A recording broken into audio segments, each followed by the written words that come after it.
Pamela, in our group, I volunteered you to be the MOOC for, I said, if you could have an instructor that would reach students out there who haven't signed up for engineering, if you were the instructor, if we were scared of online instruction, we talked about, if you were the ones that students saw and they engaged with you, I know we'd have more people. That's a side piece about ours.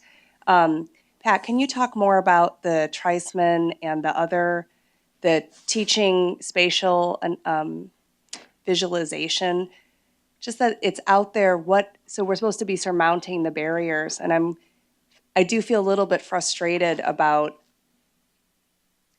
how, so how we can know, as you said, years later, it's still not a staple to have these facilitated study groups, or what do we do? Do you have a recommendation? I'm especially interested in the spatial visualization. If you can actually teach students and give practice, what's holding us back on that front?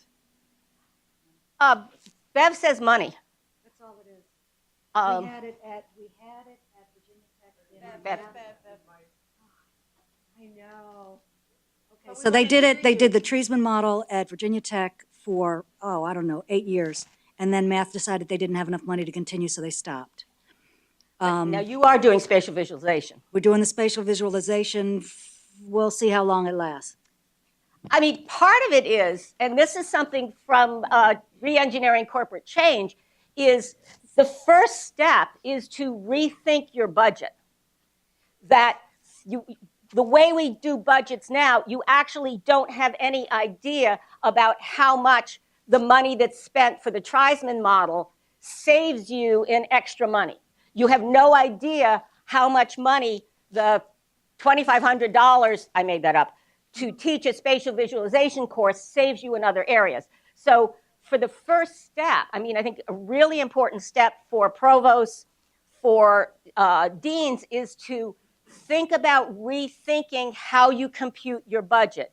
Look at your budget in terms of what the value added is. There was a program, the Gateway to Higher Education, that I was with in New York, and there were a lot of concerns because it cost $1,900 more per student. It was New York City, and 90% of them were going off to college, but it was $1,900 over the top. What the budget didn't do was look at how much was saved, because in the Gateway programs, you didn't have cops. You didn't have metal detectors.